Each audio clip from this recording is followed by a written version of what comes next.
Good morning, students. Today I am giving you a new lecture, and I hope you will be understand. Definitely, I will try my best. Today, the lecture is work done. एक समान वैद्युत क्षेत्र में वैद्युत ध्रुव को घुमाने में किया गया कार्य. Work done in rotating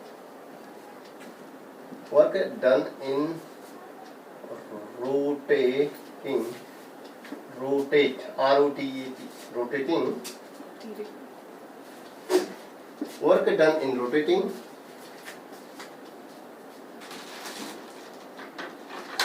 electric dipole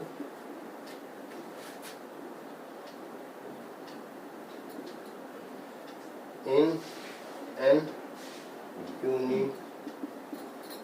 uniform electric field.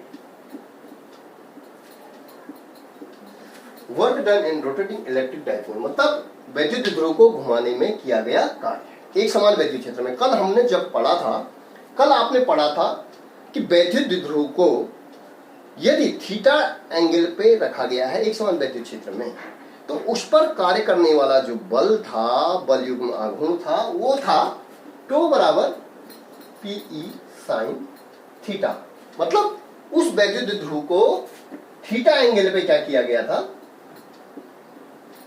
रखा गया था. आप समझ रहे होंगे, एक समान वैद्युत क्षेत्र है, प्रबल वैद्युत क्षेत्र है और समान है.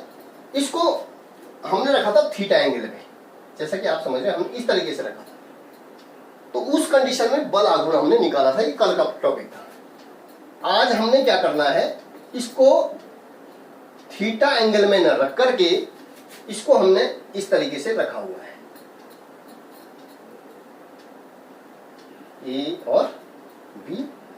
ये वाला सिरा माइनस क्यू, ये प्लस क्यू, और इसके बीच की दूरी 2 है. ठीक हो गया. अब इसको क्या करना है, इस वैद्युत ध्रुव को, ये कौन सी कंडीशन में है, ये है position of A stable equilibrium, मतलब अस्थाई अवस्था में, अस्थाई स्थिति में ये है. मतलब यहां पर कोई बल युग्म मतलब कोई भी एंगल यहां पे नहीं है. मतलब ये समांतर वैद्युत क्षेत्र के समांतर रखा गया है. यहां पर थीटा क्या है, 0 डिग्री है. यहां पर थीटा यदि 0 डिग्री होगा तो आप इस सूत्र में रख करके देखेंगे, पीई इंटू साइन थीटा का मान 0 रख देंगे तो 0, तो ये हो जाएगा 0. यहां पर बल आघूर्ण क्या है, 0 है, और बल आघूर्ण 0 होने के कारण यहाँ पे बल भी काम कर रहा है, इस पे 0 काम कर रहा है.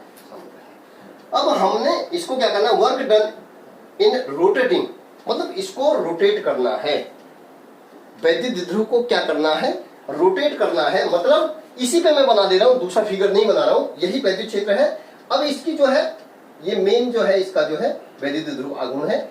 ठीक मैं इसको क्या कर रहा हूं, इस तरीके से इसको बना दिया, घुमा दिया. ये ए डैश बी डैश में लाना है. मतलब ए बी को कैसे घुमाना है, इस पर जो प्रत्यानयन बल काम कर रहे हैं F1 और इस पे F2, जो ये बल काम कर रहे हैं, प्रत्यानयन बल हैं ये, इन बलों के विरुद्ध हम क्या कर रहे हैं, इसकी स्थिति है position of A stable equilibrium, स्थायी अवस्था में ये है, जहां पर थीटा क्या था, 0 था. अब हम इसको थीटा एंगल में इसको घुमा रहे हैं. तो घुमाने में किया गया कुल कार्य हमने निकालना है. तो उसको निकालने के लिए, उस थीटा को घुमाने के लिए हम क्या कर रहे हैं, प्रत्यानयन बल के विरुद्ध, रिस्टोरिंग कपल के विरुद्ध क्या कर रहे हैं, काम कर रहे हैं. उसमें क्या हो रहा है, देखिए इसमें समझने वाली बात है. यहां पे कोण में परिवर्तन हो रहा है. पहले थीटा 0 था, अब थीटा आ गया.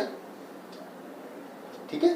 तो यहां पे हमने कार्य निकालना है. तो उससे पूर्व हम क्या करते हैं इस निकालने के लिए, कि माना हमने इस वैद्युत ध्रुव को सूक्ष्म एंगल पे घुमाया, मतलब एकदम पूरा न करके धीरे धीरे छोटे छोटे परिवर्ती एंगलों में इसको जो है बराबर इसमें छोटे छोटे कोणों में परिवर्तित करके एक ऐसी स्थिति में ला रहे हैं जब कोण क्या हो जाएगा, थीटा हो जाएगा। सपोज हमने इसको अल्फा, सूक्ष्म कोण है आपका अल्फा, आप इसको दिखाएंगे अल्फा एंगल पर हम इसको लाए हैं जिसमें कोणीय विस्थापन डेल्टा अल्फा है, ठीक है। तो इस पे जो सूक्ष्म कार्य करना पड़ रहा है वो सूक्ष्म कार्य भी कितना होगा, डेल्टा अल्फा। जब विस्थापन डेल्टा अल्फा हो रहा है तो कार्य कितना होगा, डेल्टा डब्ल्यू बराबर जो कार्य हो जाएगा। आप इसको समझ करके जो मैं फिगर में कह रहा हूं उसको आप नोटबुक पे राइट करोगे। अब डेल्टा डब्ल्यू बराबर हो जाएगा, इसके लिए क्या होगा, अब जो सूक्ष्म कार्य हो रहा है वो सूक्ष्म कार्य किसके बराबर होगा, एक तो इसको पर जो आघूर्ण काम कर रहा है, घुमाने में जो आघूर्ण काम कर रहा है, और साथ ही साथ 2 वाला आघूर्ण, साथ ही साथ इस पे जो होगा विस्थापन, कोणीय विस्थापन, ये होगा विस्थापन, डिस्प्लेसमेंट विस्थापन, ठीक हो गया। अब आपको पता है कि एंगल कौन सा ले रहा हूं मैं, माना सूक्ष्म एंगल ले रहा हूं अल्फा, तो अल्फा की जगह पे यहां पे हम क्या लिखेंगे, साइन थीटा की जगह पे अल्फा लिखेंगे, तो ये हो जाएगा 2 into P E sine alpha into विस्थापन कितना हो जाएगा आपका, डी अल्फा। तो कार्य भी डेल्टा डब्ल्यू करना पड़ेगा, ठीक हो गया। अब आपने देखना है कि बराबर हम क्या कर रहे हैं, छोटे छोटे कार्य कर रहे हैं, मतलब अभी हमने अल्फा में लिया, फिर छोटा एंगल और लेंगे, एटलीस्ट हमें जो है संपूर्ण कार्य करने के लिए कंप्लीट जो वर्क हो रहा है, कंप्लीट वर्क जो कर रहे हैं हम वो कर रहे हैं ए डैश बी डैश स्थिति में इसको ला रहे हैं। तो विद्युत द्विध्रुव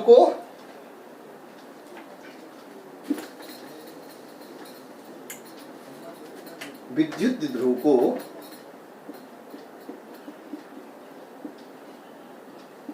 ध्रुव को ए डैश बी डैश स्थिति में लाने में किया गया कुल कार्य, आप समझ रहे होंगे, हमने कुल कार्य निकालना है। मतलब ए डैश बी डैश वाली स्थिति में, मतलब थीटा एंगल पे जब ये पूरा क्या होगा, थीटा एंगल पे इसको झुकाएंगे हम लोग, तब कितना कार्य करना पड़ेगा। तो उसके लिए हम क्या, कुल कार्य करने के लिए छोटे छोटे कार्यों को का क्या कर देंगे, समाकलन कर देंगे। मतलब इंटीग्रेशन थीटा क्या है, 0 से लेकर के, पहले 0 वाली पोजीशन और स्टेबल इक्विलिब्रियम में था स्थायी अवस्था में, इसको कहां से लाया, थीटा टू थीटा में इसको लाया। तो उस कंडीशन में क्या हो गया, ये हो जाएगा पीई, मतलब इसको यदि आप समझने के लिए समझे तो ये हो जाएगा डेल्टा डब्ल्यू जो सूक्ष्म कार्य है, या इसको लिख सकते हैं 0 to theta P E sine alpha delta alpha, इसकी वैल्यू हमने ये रख दी। क्लियर हो गया होगा। अब आप देखिएगा डेल्टा डब्ल्यू, ये कुल कार्य हो जाएगा इंटीग्रेशन। अब अल्फा यदि हम ले रहे हैं तो हमें अल्फा बराबर क्या कर रहे हैं हम, 0, और अल्फा बराबर थीटा ले रहे हैं, ठीक है। तो जो है इसको हम सॉल्व करेंगे, पी बाहर ले लीजिएगा सीधे सीधे, ये हो जाएगा साइन अल्फा डेल्टा अल्फा, ठीक है।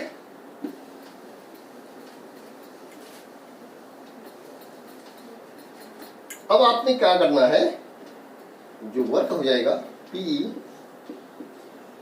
ठीक है ना, इस समाकलन का साइन अल्फा का जो समाकलन होता है वो कितना होता है, कॉस अल्फा।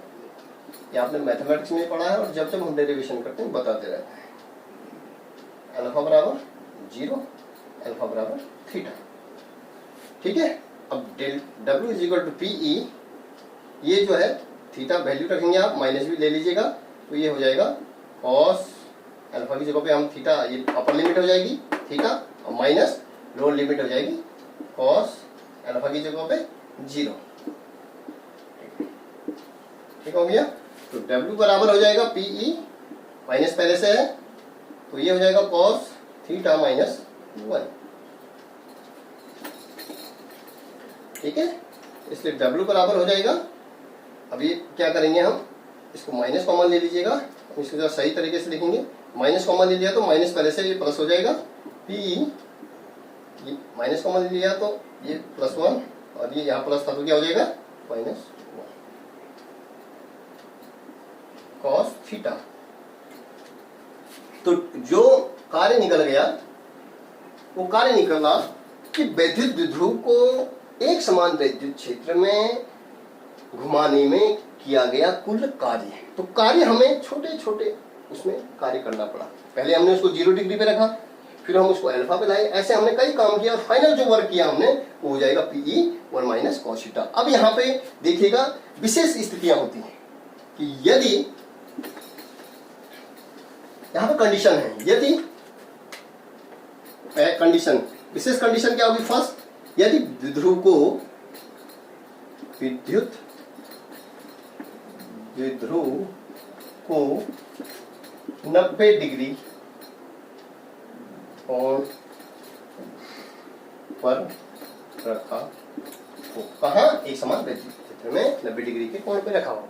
तो यहाँ पे जो कार्य हो जाएगा वो कार्य कितना हो जाएगा? W बराबर P, सूत्र आपको याद रखना है, 1 माइनस, याद भी रखना है और समझ करके निकालना भी है, cos 90। और cos 90 का मान क्या होता है? 0। तो ये हो जाएगा W is equal to P। अधिकतम जो कार्य होगा थीटा डिग्री पे हम प्राप्त कर रहे हैं। यदि दूसरी कंडीशन क्या है कि यदि विद्युत द्विध्रुव को कहाँ रखा जाए? 180 डिग्री पे रखा जाए, 180 डिग्री पर रखा जाए, तब क्या होगा? ये हो जाएगा W कार्य हो जाएगा W बराबर PE 1 minus cos 180 degree. Theta की जगह पे क्या रख दिया मैंने? 180। तो कॉस 180 डिग्री का मान होता है, आपको पता होगा, PE 1 माइनस, ये हो जाएगा -1। ठीक है, कितना होता है? -1 होता है 180 डिग्री का मान। तो ये W हो जाएगा W is equal to -1 plus, तो ये हो जाएगा 2। तो बच्चों इस तरीके से हम कह सकते हैं कि वैद्युत द्विध्रुव पर जो एक समान वैद्युत क्षेत्र में यदि उसको रखा गया, उसको घुमाने में किया गया। अलग अलग स्थितियों में मैंने आपको बता दिया है। तो इस प्रकार से पहली स्थिति में जब 90 डिग्री था तो P काम करना पड़ रहा है, W is equal to P। यदि आपका जो है 180 डिग्री होगा तो आपका 2P काम करना पड़ रहा है। और यदि आप देखेंगे कि यदि वैद्युत द्विध्रुव को प्रारंभिक स्थिति में जब हमने इससे पूर्व निकाला था, एक समान वैद्युत क्षेत्र ये है और इसमें हमने बताया था कि वैद्युत द्विध्रुव को इस स्थिति में रखा गया है। तो यहां पर जो है, इस पर जो है काम 0 करना पड़ा, क्योंकि ये कौन सी कंडीशन में है? Position of A stable equilibrium, मतलब स्थायी अवस्था में ये है। तो स्थायी अवस्था में थीटा बराबर क्या है? 0 है।